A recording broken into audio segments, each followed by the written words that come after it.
The WLW recording studio was bathed in dim light, with only a small red bulb flickering on the control panel. The microphone stood alone in the empty room, its cord wrapped around the stand like the meandering thread of memories from a life that had spoken too much and endured too long. A faint hum of static sounded, a final breath of radio waves not yet silenced. Outside, the local station's broadcast froze Cincinnati in its tracks. At 80, Bob Trumpy, the voice of America's Sundays, has fallen silent forever. In that moment, those who grew up with his warm commentary felt an aching void. A somber voice rose, slow and mournful. Behind that voice was a man who carried pains deeper than any broadcast ever revealed. This was not just the death of a sports legend, but the end of a soul who spent a lifetime hiding invisible wounds. The man who made America laugh and cry at their radios had fought quietly for years, against a body betraying him, memories fractured by collisions, and a loneliness no microphone could soothe.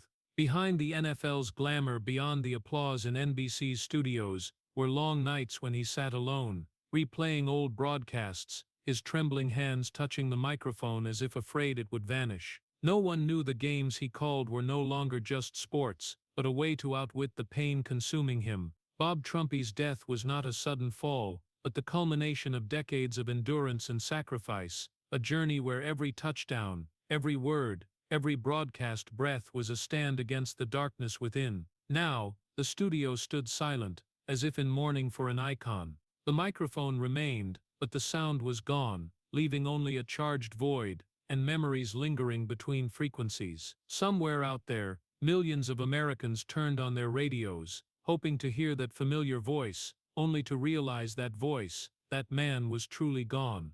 Yet, in this very silence, Bob Trumpy was perhaps speaking one last time about the cost of glory, the pain of those who give voice to the world, and the shattering truth that sometimes, the greatest tragedy lies not in what was lost, but in all he quietly endured to keep the world listening. In post-war Springfield, mornings began with factory whistles, and ended in the thick silence of weary homes. On a small, fog-draped street, young Bob Trumpy sat on wooden steps, hands stained with paint, eyes distant as he watched men return from night shifts, shirts oil-stained, shoulders heavy. His father, a steel worker, spoke so little that his silence became the house's law. He didn't hit or yell, but each glance was a cold verdict. Bob's mother, gaunt with cracked hands, worked double shifts at the textile mill, sleeping fitfully in a chair by the stove. In that home, there was no laughter, no "good job, son," only the repetitive hum of a cheap radio and the tired sighs of adults. Bob, the middle child, not too bright, not too bad, just quiet enough to go unnoticed. Dinners were sparse in words, his father hunched over his plate, his mother silently pouring watery soup. Bob watched them, feeling like an ornament in a home too drained to love. He learned early that emotions weren't welcome in Springfield, where men had to be tough, and tears were a luxury. At school, Bob didn't stand out. He wasn't fast, wasn't smart, had nothing to boast about. A teacher told him, "Trumpy, you should learn a trade. Your head's not for books." Those words nailed themselves into his memory. On the playground, other kids called him quiet boy, knocked him down in ball games, and left him lying in the grass, staring at a gray sky. Bob didn't fight back. He clenched his teeth, waiting for the laughter to fade. In that world, silence became his armor. He learned to take every hit without a sound. Perhaps there, the makings of an athlete were forged, not from talent, but from swallowed pain. He turned to sports as a survival instinct. An old, worn football became his only friend. The empty lot at the street's end, his escape from his father's cold gaze. Bob played alone, throwing and catching, imagining cheering crowds. Each fall he got up. Each cut, he bandaged himself. No one taught him, no one praised him. But on that barren field, he found his voice for the first time, even if it was just his panting breath in the cold wind. High school wasn't easier. Tall but clumsy, he was a bench warmer to coaches. Once, after missing a catch, a coach screamed in his face, "You'll never amount to anything, Trumpy." Bob bowed his head, but a small fire burned inside. Every insult, Every dismissive glance carved deeper into his sense of self. He didn't know how far he could go, only that to escape Springfield, he had to endure more than anyone. In the winter of 1963, as snow blanketed poor rooftops, Bob applied for a sports scholarship. His father said, without looking up, "Don't expect anything. People like you don't belong in the spotlight." But Bob sent the application, believing somewhere his voice would be heard. The day the acceptance letter from Illinois arrived, he couldn't believe it. Hands trembling, he showed it to his mother in the kitchen, but she only nodded, too tired to celebrate. His father stayed silent, as if good news was an insult. Bob knew he had to leave, not just for a future, but to escape a home where silence was the only language. Before leaving Springfield, he stood on the porch, staring at the foggy street where his lonely childhood had passed. Inside, the radio played the morning news, the announcer's voice lost in static. He thought, one day, his voice would come through that radio, not to report, but to be heard, to exist. He didn't know how brutal the path ahead would be. Collisions, injuries, a lifetime of loneliness. But in that moment, he swore to himself he'd never be silent again. In a world that never listened, Bob Trumpy promised himself. In a world that never listened, he promised himself he would be heard someday, no matter the cost. In 1968, April winds swept through Riverfront Stadium, carrying the smell of rust and fresh grass. The NFL draft unfolded in a small room, no flashing lights, no cheers. When the Cincinnati Bengals, a newborn franchise, called out in the 12th round, Bob Trumpy, University of Utah, no one clapped. A few reporters flipped through notebooks. Some didn't even know how to spell his name. A 12th round pick meant no expectations, no status, no clear future. Even the head coach said curtly, "Let's see if the kid can block." For Bob, just hearing his name was a miracle, but behind the joy was the cold reality. He was entering America's toughest league, where men like him survived by taking hits. That year's training camp in Wilmington was a disguised boot camp. Heat rose from the track, scorching skin, sweat and blood-soaked practice jerseys. Rookies were screamed at, knocked down, and forced to get up instantly. "If you stop, you're gone," an assistant coach barked. Bob didn't stop. He knew every fall brought him closer to being cut. While first-round picks got private rooms, good food, and medical care, Bob had a creaky bunk in a makeshift dorm, surrounded by the smell of painkillers and the soft groans of exhausted bodies. On his first day on the field, he was knocked down 3 times in 10 minutes. The last hit dislocated his shoulder. His arm swelled, but he stood up. When the coach asked if he needed a sub, Bob shook his head, lips tight. He knew in this world, pain wasn't an excuse, it was a test. Each night, after others slept, Bob sat alone, icing his swollen shoulder and bruised knees under a dim neon light. His face, not yet mature, was already marked with bruises. The wall clock ticked, mingling with teammates' heavy sighs across the room. He looked at his trembling hands, remembering his father's words in Springfield. "You don't belong in the spotlight." Now, under the dorm's pale light, those words echoed like a curse. But deep in his chest, where his heart still raced, he heard another voice. "You've gone further than they thought. Don't stop." The next morning, he returned to the field, bandaged head to toe. Each hit was an explosion in his head, each fall a bone-deep ache. But Bob didn't back down. He learned to stare pain in the face, turning it into a rhythm, his own music. Tackles left him breathless, but in those moments, he knew he existed. At least he was seen. When the season began, Bob wasn't a starter, but he made the roster, a rarity for a 12th round pick. He knew why, not raw talent, but because he never quit. Under the Bengals' crisp new uniform, he embodied the gritty spirit Cincinnati needed to start. That first year, Bob didn't rack up yards or make spectacular catches, but he took every hit, absorbed every blow, and set the stage for others to shine. The press called him a quiet worker. Teammates joked, "Trumpy's made of steel," but in his heart he knew he was cracking. Mornings brought dizziness, a buzzing in his head. His neck stiffened,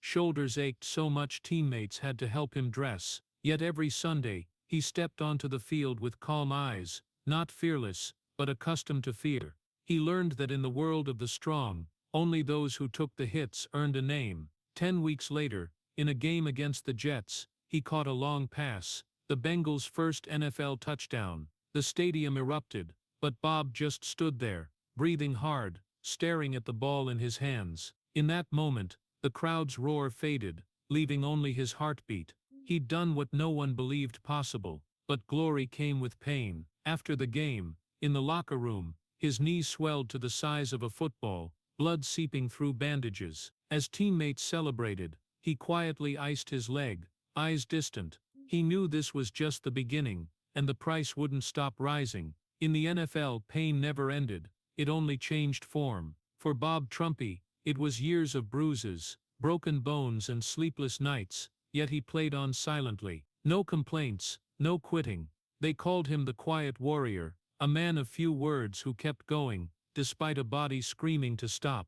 He didn't seek attention, or need flashing lights, he only wanted the sound of the ball in the wind, and in that wind, unheard by others, was the whisper of a once-forgotten man, now fighting not just to win, but to exist in the memory of a world that once saw him as invisible.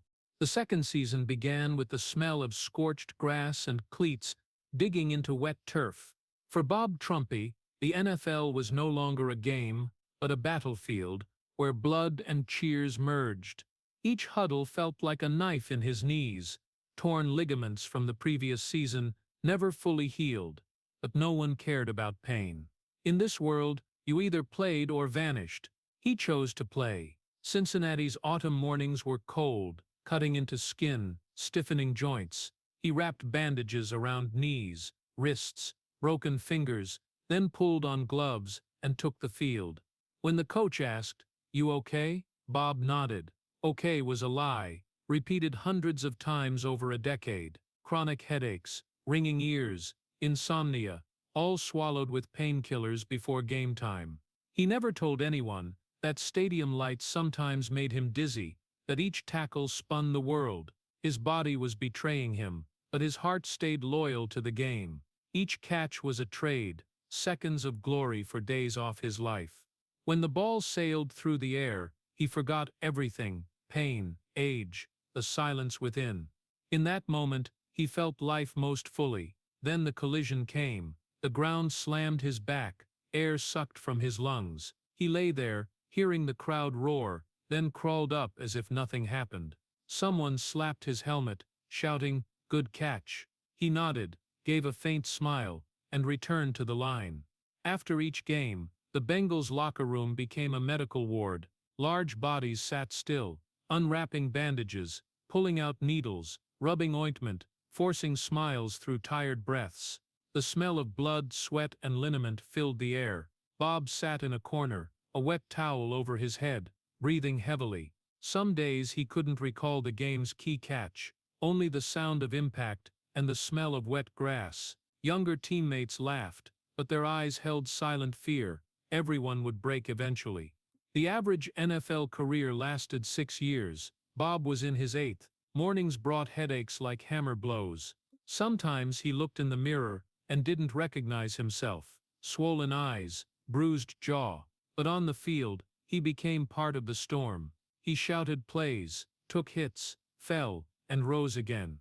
In snowy winter games, with sub-zero temperatures, his cracked, bleeding fingers still caught the ball. Swollen ankles, burning shoulders, he never stopped. Fans called him Iron Hands, the Bengals' steel grip, unaware of the hours in ice baths, the sleepless nights hearing joints creak. Elite sports was organized self-destruction, and Bob Trumpy was one of its most loyal soldiers. He knew the cost but didn't stop, because each cheer gave his life meaning. Every catch, he later said, was me trading a bit of my life for a few seconds of truly living. By 1973, his body sounded real alarms. His right knee's cartilage was gone. His left wrist wouldn't bend straight. Some mornings his wife Pat had to help him out of bed. Yet hours later, he was on the practice field, wrapped in bandages, a tired smile on his lips. This was an era before concussion protocols or mandatory injury breaks. If you fell, you got up, or were replaced forever. Bob got up. After a game against the Steelers that fall, he limped into the locker room, threw his helmet down, and collapsed to his knees. His breaths came in gasps, chest tight, heart racing erratically. The coach asked, "You okay?" He answered, as always, "Okay," but sitting down, he felt his heart skip, a strong beat, too weak, then silence. The team doctor suggested a checkup. He brushed it off. "We've got another game." That night, he sat in his dark living room, the TV flickering with his own highlights. On screen, he dove for a catch, lights glaring on the grass, fans standing and screaming. In reality, he sat still, ice pack on his chest, listening to his irregular heartbeat, strong weak pause. Pat walked in, worried. He only smiled. "I'm fine, just tired." But deep down, he knew something had shifted. The years that followed saw him play on, with brilliant seasons, Pro Bowl honors, and impossible catches. Yet joy was fleeting, pain enduring. On the field, he was strength incarnate. Off it, he was a man with bruised hands, a breaking body, a weary soul. Each time fans chanted his name, Bob felt pride and sorrow. They cheered for hits he'd pay for until his last day. Football gave him everything: fame, respect, love. But it took most of what made him himself. As seasons ended, stadium lights dimmed, fans left, and the field held only cold wind and dried blood. Bob sat alone on a bench, removing gloves, eyeing new bruises on old wrists. The stands darkened, only the scoreboard's faint glow reflecting on his face. The roar of thousands faded, replaced by his uneven heartbeat, strong, weak, slow, like an echo from deep within, steady, offbeat, but still trying. Just like him, the silent warrior in a battle no one heard. When the final whistle of the 1977 season sounded, Bob Trumpy walked off the field with a cracked helmet and shoulders numb to feeling. No one knew it was his last game. No press conference, no farewell, just a man quietly leaving the locker room, leaving behind 10 years of bleeding for a game that took most of his health and years. As the stadium door closed, he stepped into a strange silence. No crowd, no whistle, no one calling his name. Each morning, he still woke early out of habit, staring at the empty backyard field, unsure what to do. Sports had been the only pulse of his life. Now, with the cheers gone, his heartbeat felt lost. At first he thought he'd feel relieved, but when the noise no longer drowned it out, the silent cracks in his mind began to widen. Head injuries from years past kept him awake, his memory muddled. Some mornings, he couldn't recall if he'd eaten breakfast. Some days he'd walk outside and stand frozen, unsure where he meant to go. The disorientation lingered like thick fog, enveloping every thought. Pat saw her husband sit for hours before a muted TV, eyes vacant. When she asked, "You okay?" he'd say, "I hear them talking, but I don't hear anything." Inside him was a vast emptiness. Where crowd noise once lived, now only the ringing in his head remained, the aftermath of hundreds of collisions. His body ached, but the mental pain eroded him daily. One autumn night, when the house was asleep, Bob went to the basement and found his father's old radio. He wiped the dust off its face and turned the dial. A crackle sounded, then a faint song slipped through weak waves. He closed his eyes, hearing a late-night host talk sports, laugh, recount a recent game. He sat still, hand touching the radio's cracked wood, feeling the sound pass like living souls out there somewhere. The sound of other people living, he thought, a sound of vibrant lives, while he was an outsider, trapped in a room too quiet. That night, Bob didn't sleep. He listened until dawn, as if afraid turning it off would make the world vanish. As the sun rose, he realized that sound, that voice, was the last thread tying him to the man once loved. Football took his hands, his legs, but his voice remained intact, and in that voice, he could live again, not through catches, but through words. The next month, Bob went to WCKY in Cincinnati. He pitched a sports talk show, no script, no act, just human conversation. The editor smirked. "Who'd listen to you talk football for 2 hours?" But Bob didn't quit. He borrowed a mic, recorded a demo. Listening back, he was stunned. His voice was deep, warm, strangely magnetic. the voice of a man who'd endured pain and still stood. Maybe this is how I get hurt again, he thought. No more stadiums, but he could find a new audience, late-night loners turning on radios to not feel erased. WCKY gave him a trial slot on a low-listener Sunday night. He arrived early, sat before the mic in a room lit by a yellow bulb, a foggy glass reflecting his time-worn face. When the on-air light glowed, Bob took a deep breath. "Good evening, Cincinnati. This is Bob Trumpy. Let's talk." Those last 3 words rang out, stronger than he expected. His voice didn't waver, needing no roaring crowd. It carried the echo of thousands of falls, hundreds of pains he'd swallowed. After the trial, phones rang non-stop. Callers didn't just talk football, they shared life stories, failures, loneliness, loss. They heard in Bob's voice the truth of a man who'd bled for a dream and knew its cost. Bob became a friend to the sleepless. Each night, he spoke, listened, laughed, sometimes sat in long silences. After each call, he felt he'd saved a piece of his soul. In the radio waves, he was no longer alone. He was heard, he existed. But deep down, Bob knew he hadn't escaped the fight. His body still ached, memories blurred, emptiness clung like an invisible scar. Yet each time the on-air light shone, he became another man, the man of sound, no longer trembling, no longer lost. If the field proved he could take a hit, the studio proved he could still live. In that small space, amid static and heavy breaths, Bob Trumpy found what he'd lost too long, a reason to wake, a way to be heard, and to hear back. That night in 1983, the WLW studio was as ever, warm yellow light, thick glass separating Bob Trumpy from the world, the familiar mic upright, and the red on-air sign glowing like an artificial heartbeat. Sports talk had become a Cincinnati ritual, where fans called to argue about the Bengals, Reds' bad ref calls, missed catches. But that night, no one in the room knew a single call would tear apart the line between sports and a human's survival. Bob started on time, voice warm and steady. "Hello, Cincinnati. I'm Bob Trumpy. Call in, let's talk about anything on the field tonight." The first calls were routine. A man griped about the game plan. A kid cheered a great catch from last week, some laughs mixed with jokes. Bob replied with sharp but kind wit, as always. Then the phone rang. Line 7's light blinked slower than usual, almost hesitant. The technician waved. "Someone wants to talk privately. Sounds off." Bob signaled to connect, thinking it was just another fan upset over a loss. "Hello, you're with Bob Trumpy. You're on air." Silence on the line. Only heavy, distorted breathing, like it was being choked. "Can you hear me?" he asked, softening his voice. After a long pause, a woman's small breaking voice came, on the edge of tears. "Do you really hear me?" The question pierced the deepest part of Bob's memory, where the Springfield boy lived in a house where no one listened. He switched off the public signal, motioning the technician to take the call off air. This wasn't for the audience. This was something else. "I'm listening,"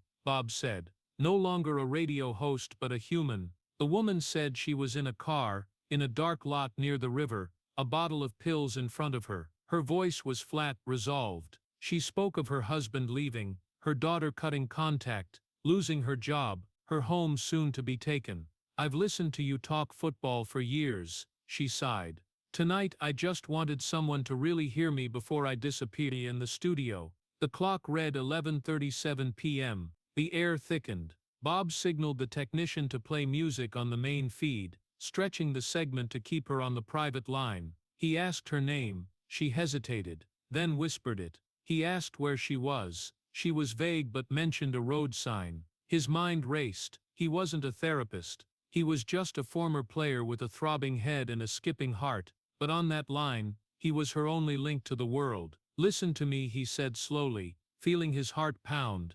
"I know what it's like to be left behind. Trust me, I know. But no one in this world is so invisible, they don't deserve to be saved." She sobbed, choked cries crackling through the phone. She said she was too tired, too ashamed, that no one needed her. Bob swallowed hard, recalling nights after retirement, alone with the ringing in his head, feeling useless. He didn't mention trophies, the Bengals, or the NFL. He spoke of mornings he couldn't get out of bed, The fear of no longer belonging to the field. How radio saved him because someone listened. Do you think, he asked gently, if you disappear tonight, no one will hurt? I think some will carry that wound for life. She went silent for a long time, then whispered, you don't know who I am. I don't need to, he replied. I just know you're a person, and that's enough for me to want you to stay. His hand gestured frantically. The technician had called 911, trying to trace her location from her details.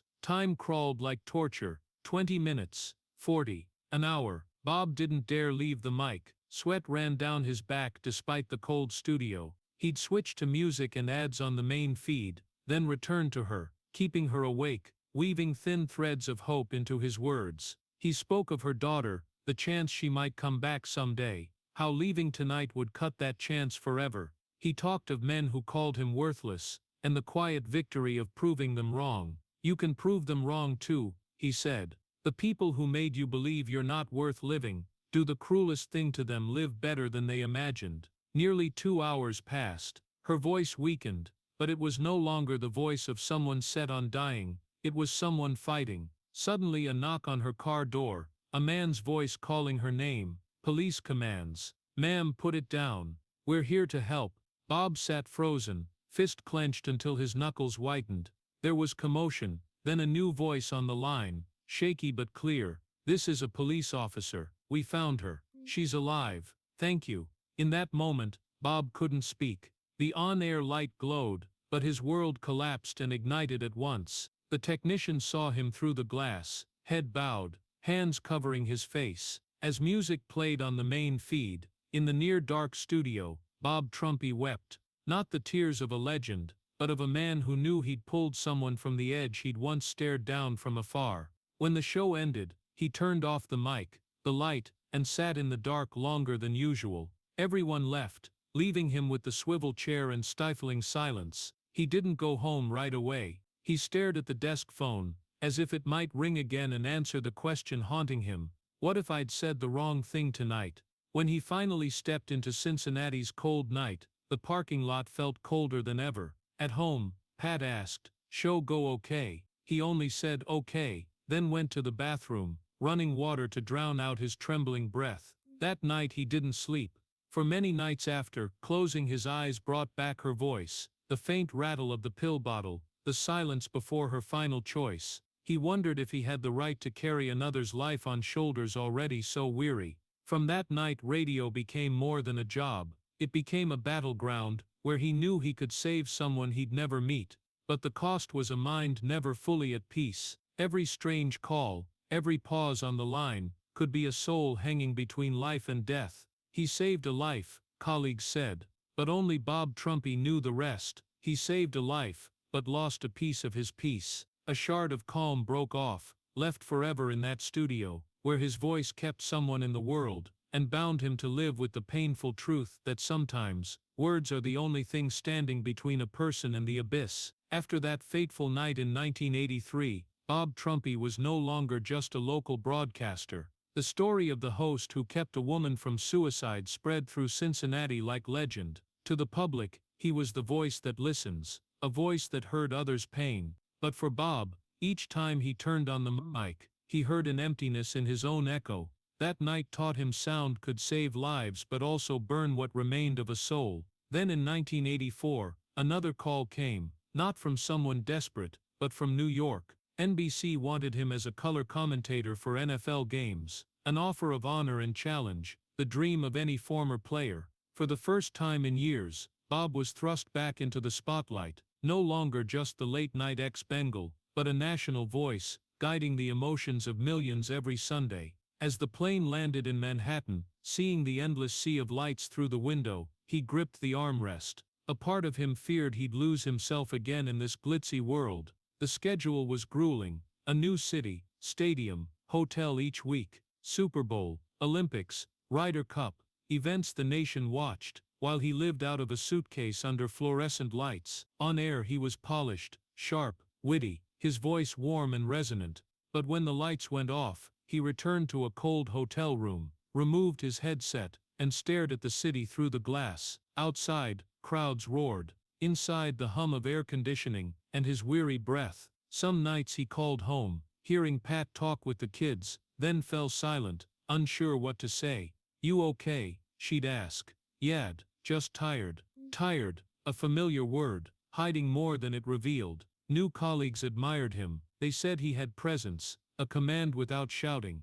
At NBC, Bob wasn't the youngest, but he was the most trusted. He called multiple Super Bowls, working alongside legends like Bob Costas, Don Criqui, Dick Enberg. Through his headset, the crowd's roar surged, and in those moments, Bob felt adrenaline he thought he'd lost after leaving the field. "Touchdown," he'd call, and millions shared his joy. When the broadcast ended, he removed the mic, glanced at the monitor, and saw himself smiling on air. He whispered, "You wanted them to hear you. Now they do, but you can't hear yourself." He truly couldn't hear his own soul anymore. Weeks passed in noise, crowds, colleagues, planes, applause. But in silence, he didn't know who to talk to. Success no longer thrilled. It left a bittersweet emptiness, like painkillers. In the 1980s, NBC soared. Sports broadcasts became a national ritual, and Bob was an iconic face. Yet he never forgot that small Cincinnati studio, where his voice once saved a life. On national TV, amid millions of viewers, he sometimes faintly heard that woman's choked sobs from years ago,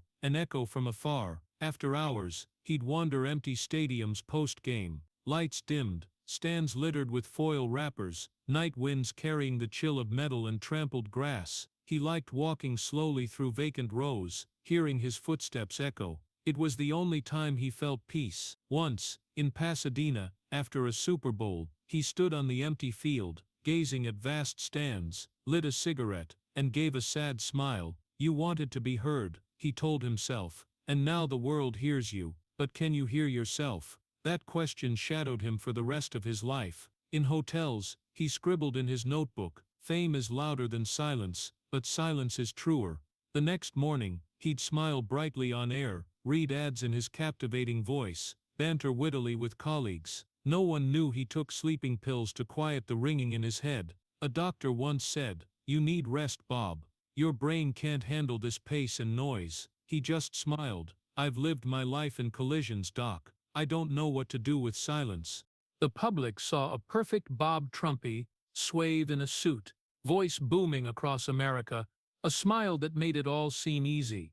But only Pat understood the nights he woke, sitting on the bed's edge, hands clutching his forehead, drenched in sweat. She stopped asking, just rested a hand on his shoulder, sharing silence. Bob didn't need pity. He needed someone to know that behind his steadiness was a weary body and a soul dreading the silence after each show.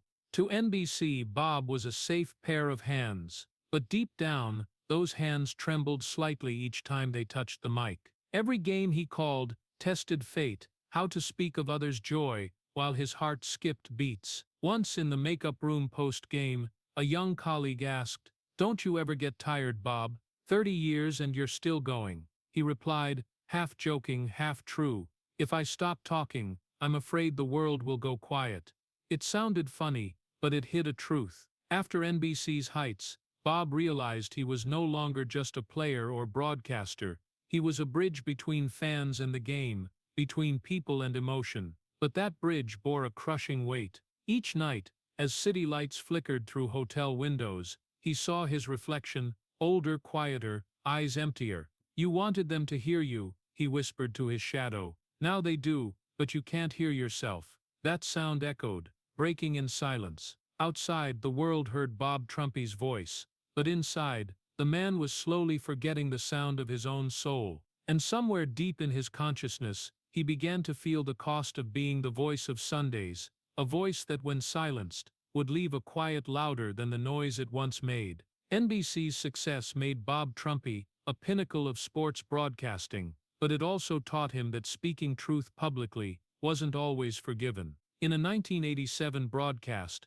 as the Cincinnati Bengals struggled through a chaotic season, Bob, ever candid, commented that Paul Brown's management philosophy, the legendary founders, no longer fit the modern era. He meant no malice, it was a professional, reasoned observation. But in Cincinnati, where Paul Brown was near-sainted, those words cut like a knife into collective pride. Within hours of the broadcast, Phones at the station and NBC rang with complaints. Former teammates, old coaches, even Bengals staff shunned him. Some said outright, "Trumpy forgot who he is." He didn't respond. Bob knew truth was sometimes the loneliest path. In the NFL, loyalty was religion. Only those willing to sacrifice it could keep true honor. But the cost of speaking truth was heavier than he'd imagined. Reunions with former players, where he'd once been the center, grew cold. Some switched seats when he entered a bar. Those who once called him brother now eyed him with suspicion. One night, coming home, Pat asked, "Why don't you say something?" He shrugged. "Maybe I've said too much." The silence between them thickened like fog. Work swallowed his life, travel, shoots, meetings, praise, criticism, all blending into relentless noise.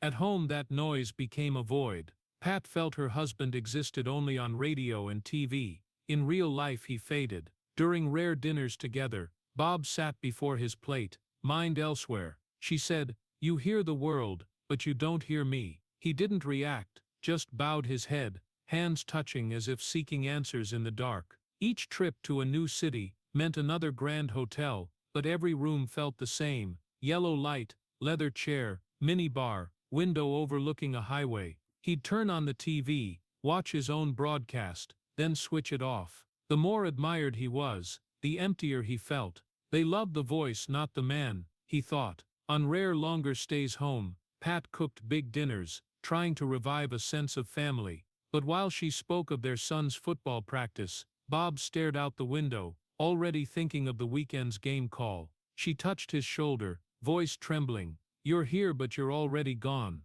Bob turned, eyes full of guilt, but said nothing. Time passed, their marriage a thin thread stretched between two worlds, the studio's lights and the quiet kitchen. Friends urged him to rest, but Bob couldn't.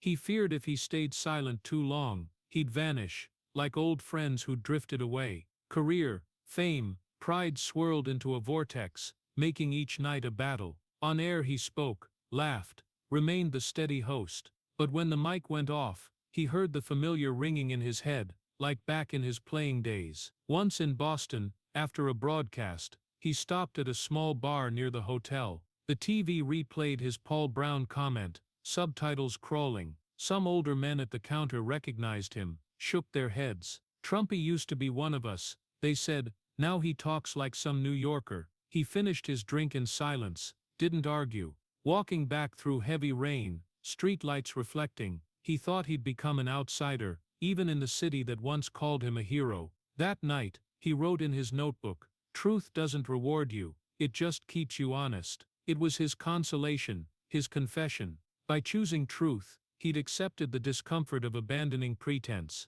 In 1989, NBC held a gala honoring its veteran broadcasters. Bob received an award for his outstanding career. As he took the stage, the room stood and clapped.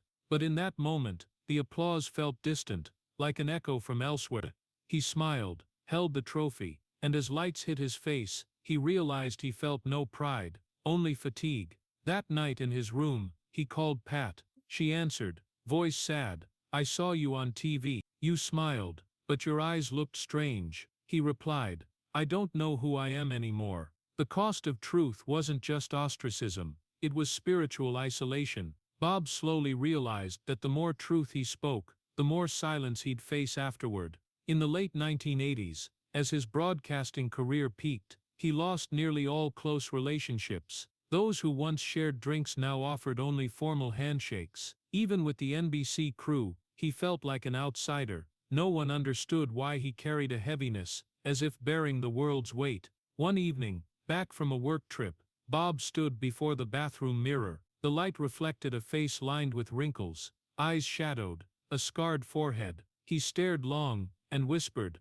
"You told the truth, Bob, but was it worth the silence?" The question had no answer, only steam clouding his reflection, as if he himself were fading from his own life. Yet deep down, Bob Trumpy had no regrets. He knew what kept a man's value intact wasn't comfort, but the courage to stand alone in silence, after speaking what was right. And though the world turned its back, he kept moving, carrying loneliness as part of his fate, for that was the price of truth. 50 came to Bob Trumpy not as a reward, but as a cruel reminder from his body that time and injuries never forget. The nagging headaches from his playing days returned, fiercer and more persistent. Each morning, he woke feeling his skull squeezed tight. Some days tying his tie before a broadcast, he noticed his hands trembling slightly, enough to botch the knot, and Pat had to help. "Just a bit tired," he'd say, but her eyes held habitual worry. Sometimes mid-show, the studio lights dimmed, colleagues' voices echoing, as if through thick water. His longtime doctor, from his playing days, said sternly, "Bob, your brain's taken too many hits. You might be in the early stages of chronic traumatic encephalopathy. You should stop." He laughed, shook his head. "Doc, I've lived my life with concussions. If I stop, I'll hear them louder." He hid his condition, hid the trembling hands, sharing only with Pat that sometimes his mind felt empty, memories slipping like radio waves losing signal. Some mornings, he'd drive to the station and forget his segment's topic, but when the on-air light glowed, instinct took over. That voice, deep, steady, commanding, rang out as if nothing was wrong. Only after the mic went off did his breathing falter. Once during a live Sunday broadcast, describing a stunning second-quarter pass, the mic slipped from his hand, thudding onto the desk. The sound echoed on air, startling the director. Bob picked it up, chuckling. "Sorry folks, my hands got a bit too excited." The audience laughed, colleagues laughed. Only Pat, watching at home, saw the smile stiff as a mask. His hands weren't excited, they simply couldn't hold the thing most familiar to him. That night, Pat found him in the living room, the mic still on the table beside a cold glass of water. He stared at it like an old friend, whispering, "My hands don't listen anymore." She said, "Then rest, you've given enough." He shook his head. "If I stop talking, I'll disappear." In Bob's world, silence remained the primal fear, so despite his body's pleas, he chose to go on. Each week, he flew to cities, his voice ringing across America, while his body betrayed him bit by bit. The symptoms worsened. Sometimes mid-meeting, he'd forget a colleague's name. Other times, recounting a classic game, the story broke off like a torn tape. He covered it with humor, joking, "Those 1972 tackles finally won," but inside, he was scared. Losing memory meant losing what saved him from oblivion: his voice. Doctors showed him brain scans, small dark patches marking every hit, every quick turn, every fall. "You're lucky, Bob," one said. "Many from your era didn't live to see those marks." He nodded, forced a smile. His body ached, but his pride never yielded. He arrived at the station earlier, practiced alone before the mic to test reflexes. When his voice grew hoarse, he drank honey, skipped coffee, trained his breath like a singer. No one forced him. He knew listeners deserved his best. One late night, a technician walked into the studio and saw Bob sitting quietly, headset on, mouthing the same intro repeatedly. When asked, he smiled, "Just making sure I remember every word." The young tech didn't grasp that to Bob. Memory wasn't just words, it was life. His health declined faster than he'd admit. Hand tremors spread to his shoulders. Headaches became constant companions. On flights, he wore sunglasses to dull bright lights, each landing an ordeal. Colleagues noticed he spoke less in meetings, sometimes staring into space. A close friend asked, "You okay?" He smiled, "I've been slammed to the ground hundreds of times. As long as I'm not buried, I'm fine." One morning, preparing for an NFL anniversary special, Bob stepped to a podium before hundreds. His speech was scripted, but midway he stopped. Lights glared. His familiar voice faltered. He stared at the paper, words seeming to shift. 1 second, 2, 3. The crowd went silent. Then he laughed lightly, self-mocking, "Guess I just took my 501st tackle." The room laughed, clapped, thinking it a joke. But backstage, Pat saw him lean against a wall, shirt soaked with sweat, lips trembling, as if he'd escaped an abyss. From then on, she joined him on work trips, silently watching. Bob knew she saw everything, but they chose silence. One evening in New Orleans, post-broadcast, he looked at his hands on the table, his index finger twitching like an offbeat drum. "One day they won't lift the mic," he said. Pat placed her hand on his. "When that day comes, you'll still have your voice, even without a mic. He smiled, but his eyes held deep fear, fear that without the mic, the world would forget him. His body was a battered battlefield, every muscle and joint scarred from a life of commitment. But through the pain, one thing remained intact: pride. He never let listeners see weakness. On the field or at the mic, he kept his back straight. So when the mic trembled in his hand, he laughed to hide it. When memory faltered, he joked, turning fear into laughter. After all, the greatest tragedy wasn't his body's betrayal, but that he loved the work too much to let go. Each time the mic lit up, he felt he lived another day. And as every aging warrior knows, sometimes the final fight isn't against an enemy, but against a body abandoning you, to hold on to the one thing that makes you feel you still exist.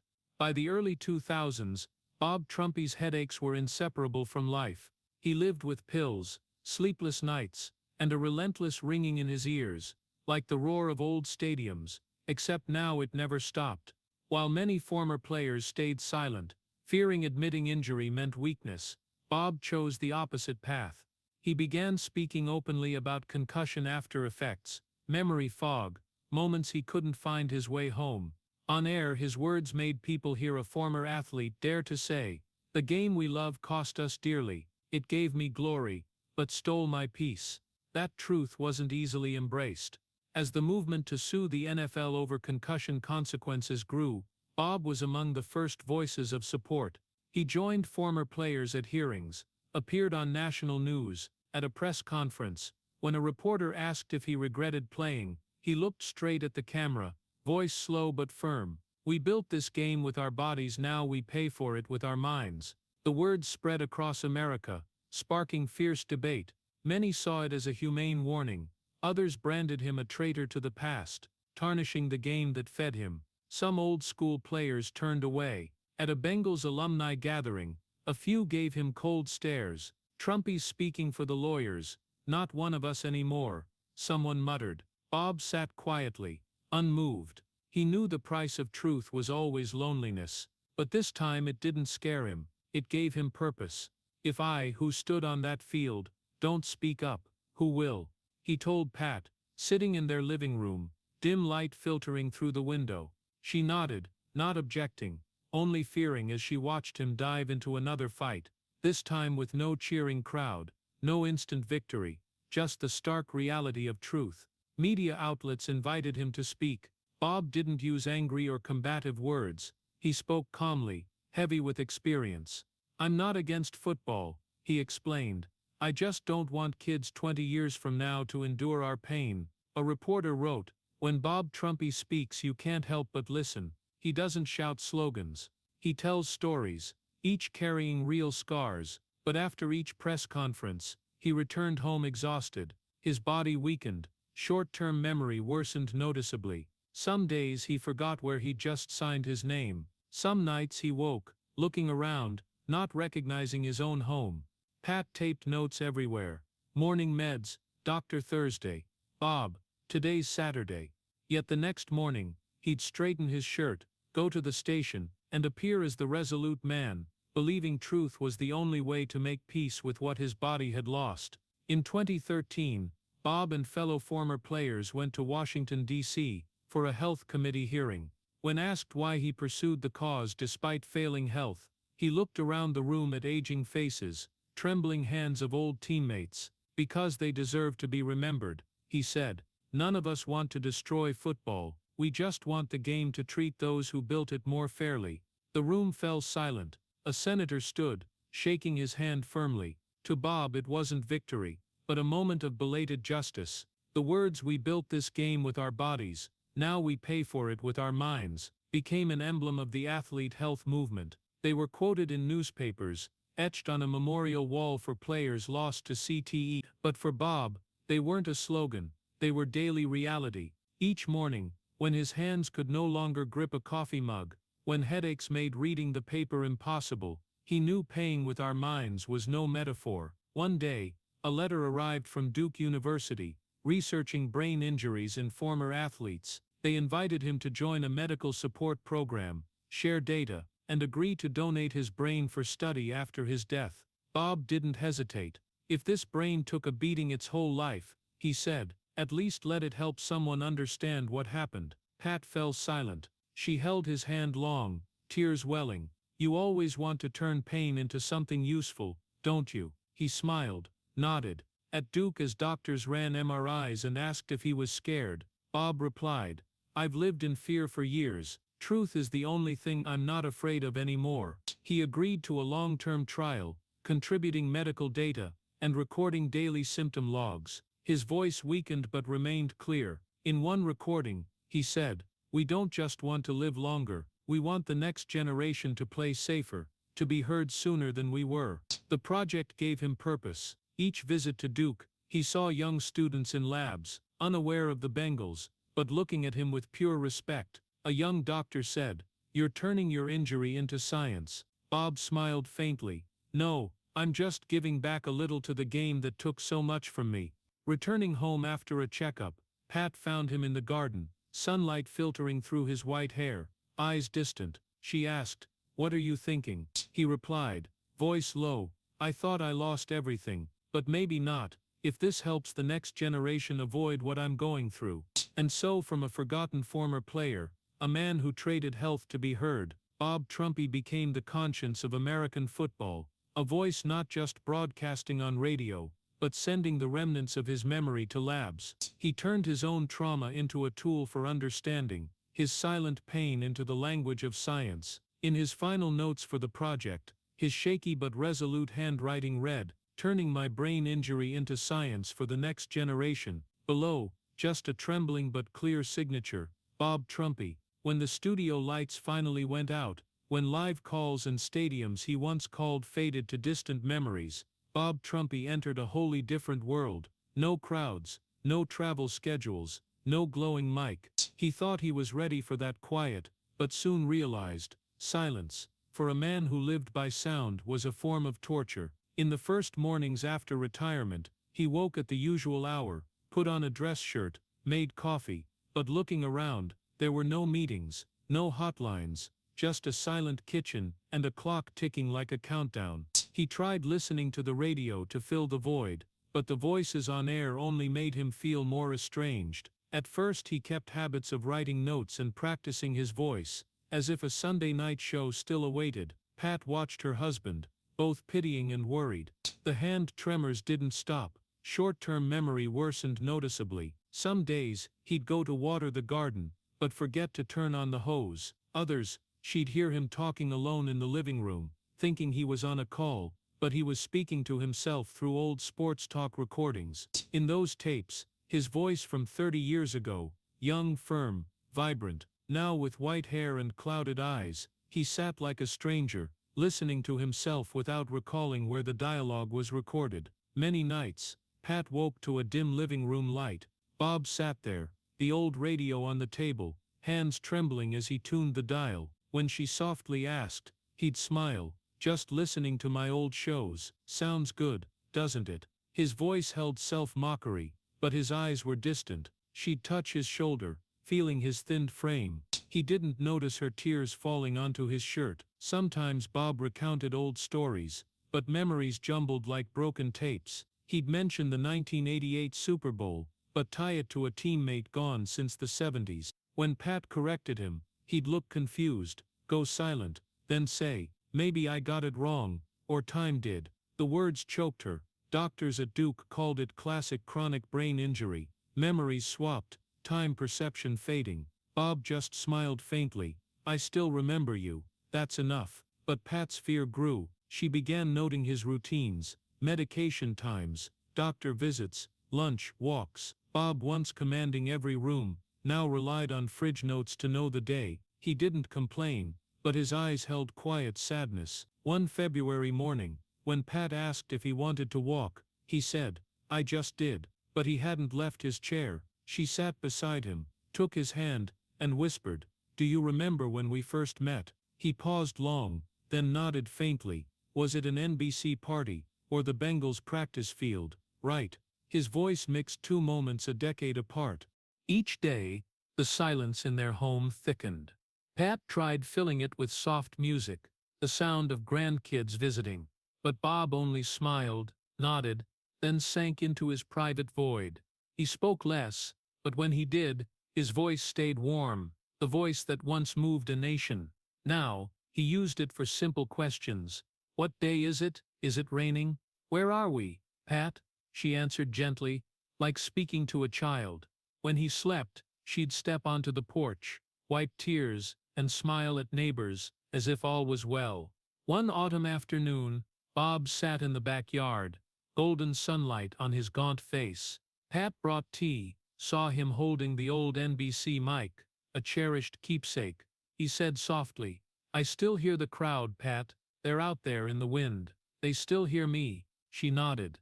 In her heart, she knew he was hearing his own memories, not real sounds, but she didn't interrupt, just held his hand, letting him talk to the ghosts in his mind.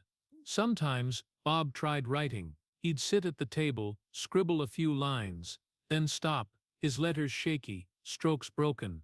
One day, Pat read the last line in his notebook. "The silence isn't peaceful anymore. It's too loud."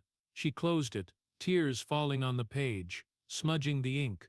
Despite his failing health, Bob kept his calm demeanor. He never complained, only sometimes stared out the window, whispering, "I thought noise was life, but silence shows you're fading."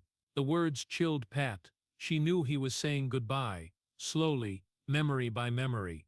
By 2023, doctors diagnosed him with progressive neurodegenerative disease, from concussions, mild but advancing. Bob heard the verdict, nodded. At least it has a name. The nameless things are scarier. He was silent the whole drive home. At home, Pat found him playing an old tape, his 1983 broadcast, his voice young, strong, clear. He closed his eyes, leaned back, a faint smile crossing his face. "Listen, Pat, my voice is still there." She sat beside him, head on his shoulder, both listening until the tape ended, its final hiss fading into the night.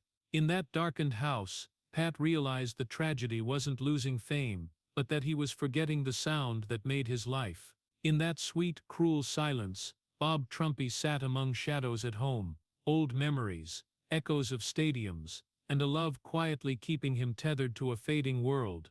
In the summer of 2024, the Trumpy home in Cincinnati felt warmer than ever.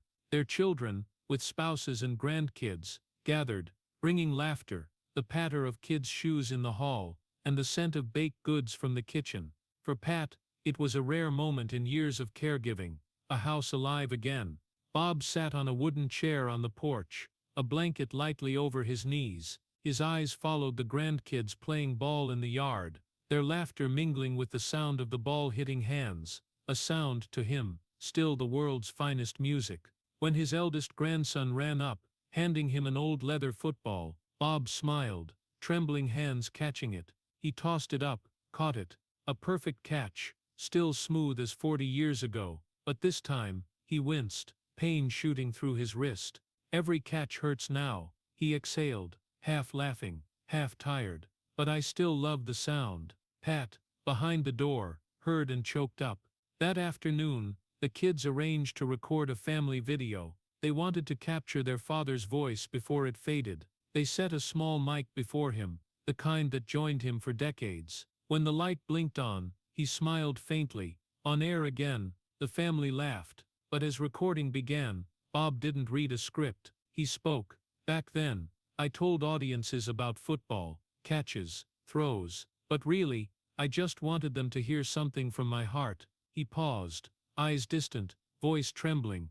"When the ball's in the air, there's a split second of quiet, just the sound of hope. And when it hits your hands, you know you're still alive." The room fell silent. After the recording, Bob sat still, hands on the mic as if afraid it would vanish. In his mind, images blurred, blinding stadium lights of 1970, roaring stands after his first touchdown, then the NBC studio, speaking to millions through a lens, then now, a sunlit home where he only had strength to teach his grandson to throw, 3 spaces, 3 times, overlapping in his mind like a rewound film. "That sound," he whispered, "it's still here." That evening, the family ate dinner on the porch. As the sunset glowed, Bob looked at each face around the table, grown children, chattering grandkids, the wife who'd shared half a century with him, he said slowly. "I've lived a loud life. Now I just want to listen to you all." Pat took his hand, replying softly,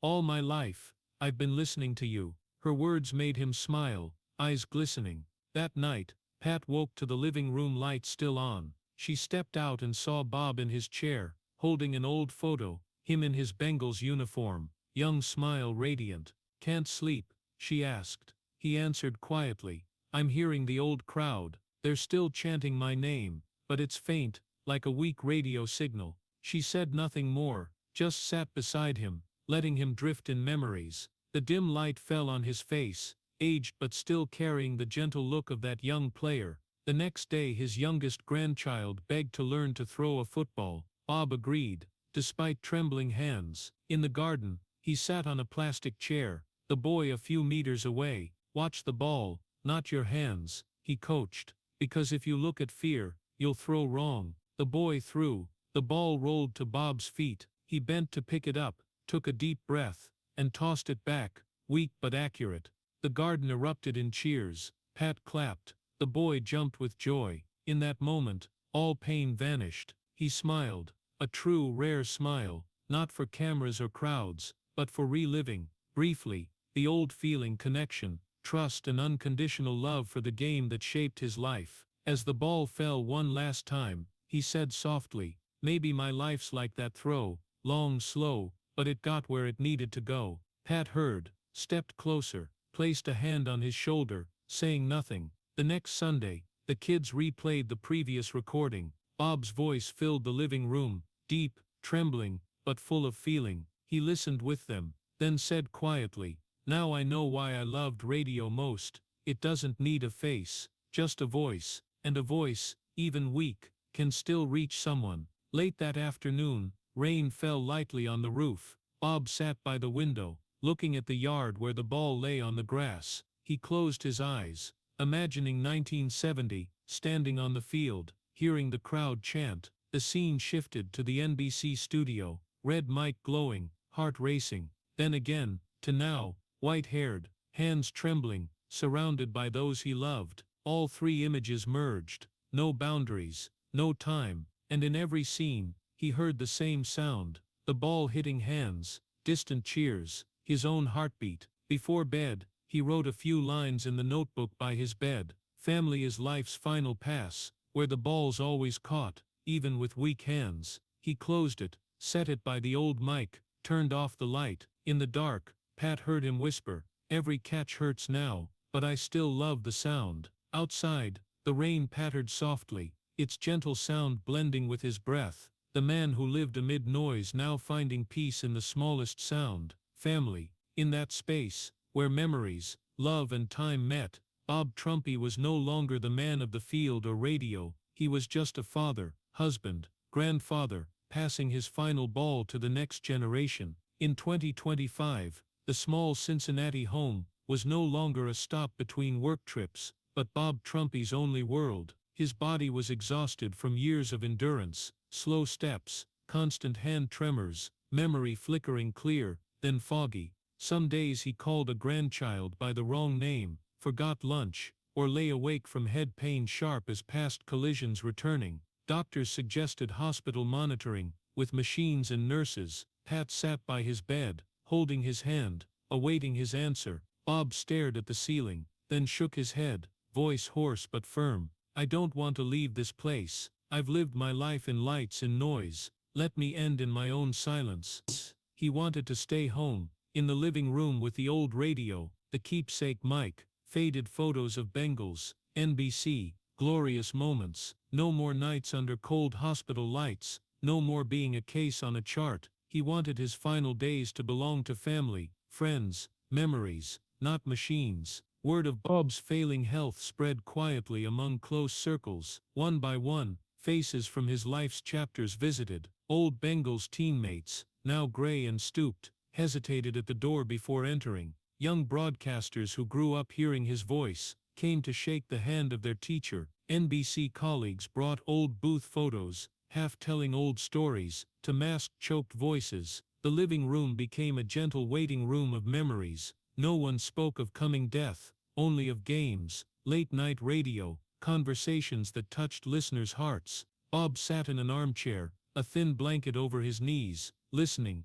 eyes sometimes bright, sometimes distant. He didn't always recall names, but remembered stories. "You called in '81, right?" Argued about that pass. He'd smile faintly, and the room laughed, though all knew his memory was crumbling like an old door. One late afternoon, as visitors dwindled, Bob called Pat over, pointing to the wooden cabinet where she kept their treasures. "The first tape," he said, "Sports Talk 1980, you still have it." Pat froze. She'd kept it, safe in a paper box, like a piece of their youth. She opened the cabinet, pulled out the old tape, its yellowed label reading, "Sports Talk, EP1, faded but legible." "You sure you want to hear it?" she asked, voice trembling. Bob nodded. "If that was the opening, I want it to be the close." That evening, Pat set the cassette player on the table, plugged it in, family gathered around. The grandkids, rarely so quiet, sensed something solemn. She pressed play. The familiar hiss sounded, then a young, vibrant, confident voice. "Bob in 1980. Good evening, Cincinnati. This is Bob Trumpy. Let's talk." The room went silent. Bob closed his eyes, hearing himself talk about the first game. The thrill of fans' voices. The taped voice was strong, untouched by pain. His real voice now was just a weak, halting breath. The two sounds, past and present, overlapped, a poignant duet. When the tape reached his reason for the show, because no one listens to fans enough, Pat squeezed his hand, feeling his fingers faintly return the grip. In the dim yellow light, his wrinkles seemed to blur, leaving only a rare, peaceful look. The next day, his strength faded noticeably. Sitting up needed help. Each sentence required a deep breath. Friends still came, but visits were shorter, gentler, just sitting by his bed, sharing a memory, touching his shoulder, saying thanks for everything, before quietly leaving. No one said goodbye, but all understood. They knew they were watching a legend reach the end of his life's pass. The final night came unannounced. Outside was Ohio's summer stillness, light wind, rustling leaves, streetlights casting gold through curtains. Inside, Pat sat by the bed, head resting on his hand, grandkids asleep, children whispering in the hall, reluctant to leave, but not crowding.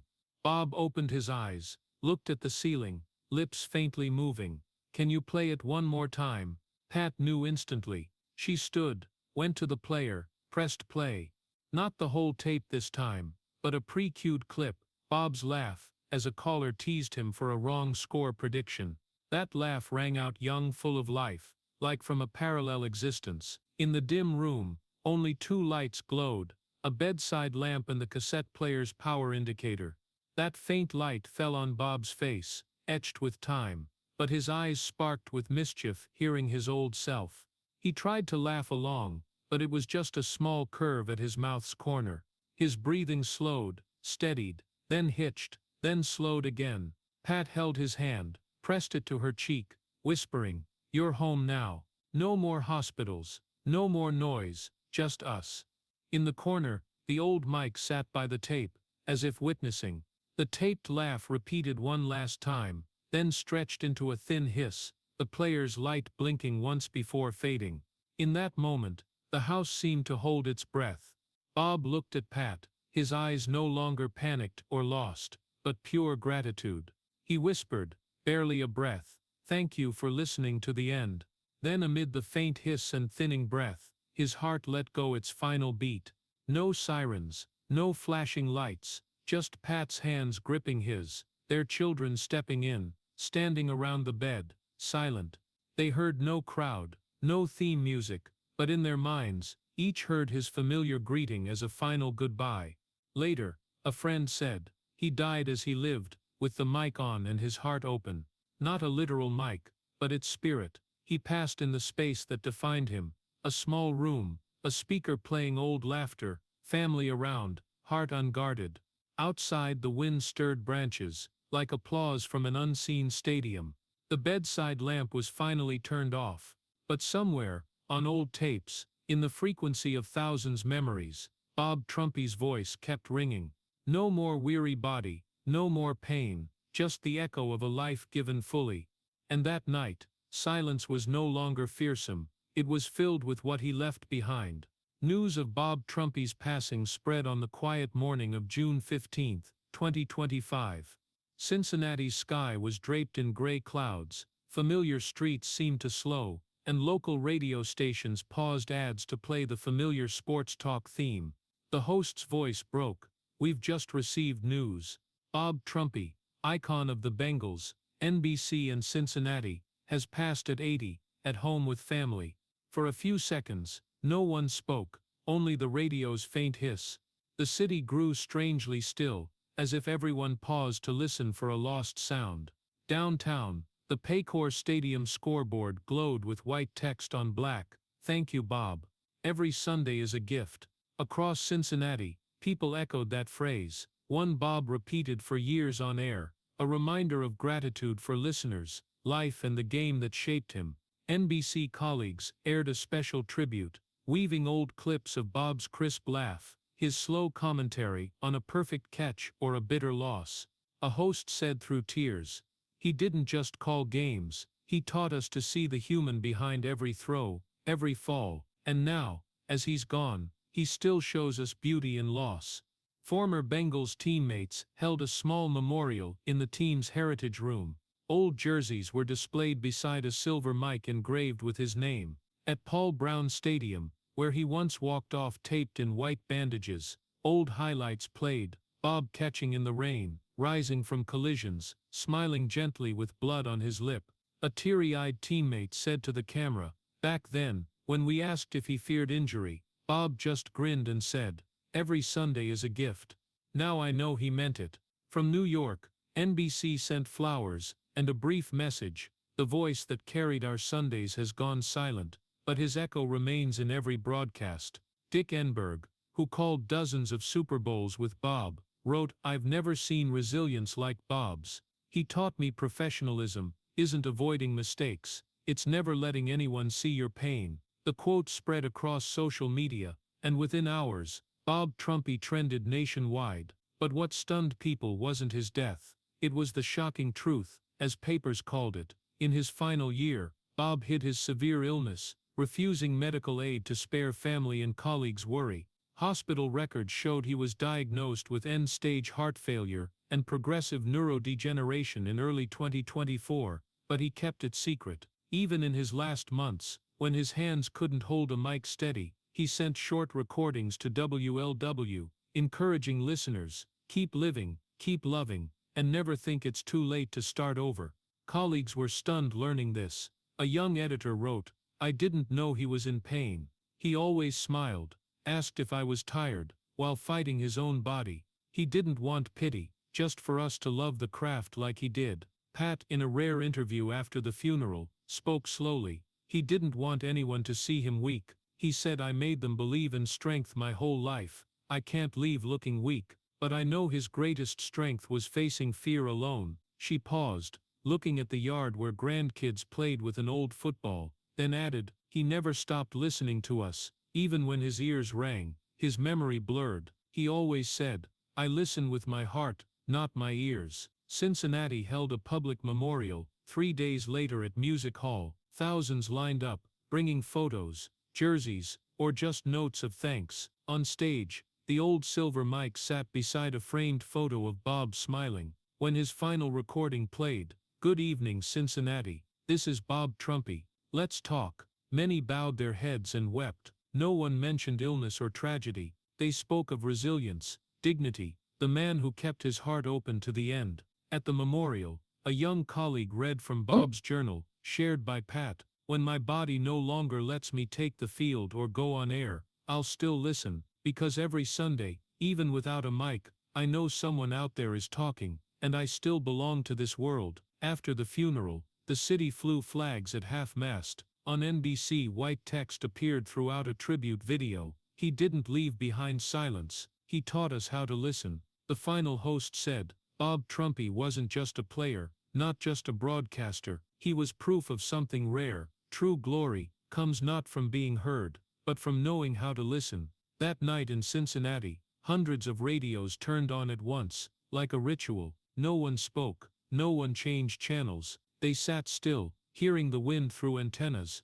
imagining Bob's voice somewhere in the static. One person wrote online, "We lost Bob, but not his voice. It's still here, in the space between sound and silence." Pat sat alone in the living room where he passed. The cassette player remained on the table. She played the old tape, Bob's laugh ringing out, young and vibrant. She closed her eyes, tears falling but a smile forming. "You kept your promise, Bob. You made the world listen, and you left like a song stopping on the right note." Outside, the night wind brushed the trees, carrying a distant echo of the past. Not crowds, not commentary, but the resonance of a courageous life. No scandal, no complaints, just a simple stirring truth. He endured to the end, sparing others worry, never letting them see him fall. In that silence, Cincinnati knew Bob Trumpy never truly left. He just tuned to a different frequency, where his voice echoed on, between the echo and the silence. A year after his death, on the 45th anniversary of Sports Talk's first broadcast, a young WLW DJ, Ethan, born after Bob retired, decided to play an old tape from the station's archives. The tape was faded, its yellowed label handwritten, "Broadcast 1983, Late Night Segment." Ethan never met Bob, knowing him only through older editors' stories, who called him the voice that never lied. He sat before the mic, the on-air light glowing, and as the tape played, the familiar hiss sounded. Then Bob Trumpy's voice, clear, deep, warm, with the rhythm of truth. "Good night, Cincinnati. Be kind to each other." The simple greeting, replayed in the rushed 21st century, made the city pause for seconds. Ethan removed his headset, sat still, feeling as if he were speaking to the station's soul, a voice both ancient and achingly familiar. The broadcast spread across social media. No visuals, just Bob's voice on radio, as if he never left. A listener wrote, "I grew up hearing him on winter nights. Now I hear him in a too loud world, and remember listening is a way to love." At NBC, old colleagues held a small tribute. No stage, no long speeches. They played clips, Bob laughing in the booth, chatting with players, holding the mic to the stands. No one said much, they just listened. Because listening was what he taught them all his life. In a documentary aired that day, the narrator's voice rose, slow and emotional. In the silence he left behind, we hear what he spent a lifetime teaching us, that every voice matters, every Sunday matters, and that pain is the price of connection. The quote spread through Cincinnati, printed on memorial shirts, handwritten on a wooden sign outside WLW. Below it, an image of the old mic, symbol not just of a career, but of Bob Trumpy's essence, steadfast, honest, humane. Cincinnati University's journalism students built a memorial wall on campus, where anyone could speak into a mic and leave a message. Those voices, young old fans, the once lonely, were recorded, mixed, played publicly each Sunday, like a vast chorus of memory. They called it the Trumpy frequency. Pat attended the first playback, sitting in the front row, holding an old photo. As Bob's voice rose among thousands, she closed her eyes, a smile breaking through tears. "He did it," she whispered to her son. "He made people listen to each other." Cincinnati named a street near Paycor Stadium, Bob Trumpy Way, a small road to the Ohio River, where he once said the water's sound was like the crowd when a game ends. At its corner a bronze bust was raised, his face gentle, a faint smile, hand on a mic, as if listening to someone speaking. Below a plaque read, "Bob Trumpy, 1935-2025. Every Sunday is a gift." Passers-by often paused, touched the plaque, or stood listening to the wind brush the bronze face. They said sometimes, on autumn afternoons when the Bengals played, standing near the statue, you could hear his laugh, his commentary, or just the wind, but everyone believed it was him talking to the game again. At WLW, Bob's original mic sat in a glass case, beside a card with his handwritten words before leaving the station. "Keep talking, keep listening, because silence is only golden when it's shared." Ethan, the young DJ, read it before each shift, like a ritual. He said some nights, when the studio lights dimmed, he felt Bob standing behind him, nodding, smiling, urging him to stay true to every word. One October afternoon, Pat returned to the Bengals stadium. The stands roared, but at halftime, the big screen played a final video, Bob's Moments, mixed with fans and teammates. As it ended, thousands read aloud the screen's words, "Rest easy, Bob, the game still hears you." Pat stood hands clasped, looking at the darkening sky. Wind from the river carried the scent of grass, the warm sound of the past. She whispered, as if to herself, "Yes, Bob, the game still hears you." That night, back home, she turned on the old radio one last time. No signal, just static blending with the night wind's breath. But in that noise, she believed she heard something, a distant voice, half present, half beyond time. "Good night, Cincinnati, be kind to each other." She smiled, tears falling softly. Outside, a light drizzle mixed with the quiet, forming an invisible song. In the silence he left behind, we hear what he spent a lifetime teaching us, that every voice matters, every Sunday matters, and that pain is the price of connection. The imagined camera pulls back from the house, gliding past the bronze statue, the lit stadium, the river gleaming gold at night. At the frame's center, the old mic rests beside a Bengals heart engraved Bob Trumpy, 1935-2025. The final light fades, leaving only the wind through the mic, sounding like a distant heartbeat, steady, warm, resolute. As the screen darkens, a final whisper lingers, soft as a breath, but heard by a city. "Rest easy, Bob, the game still hears you."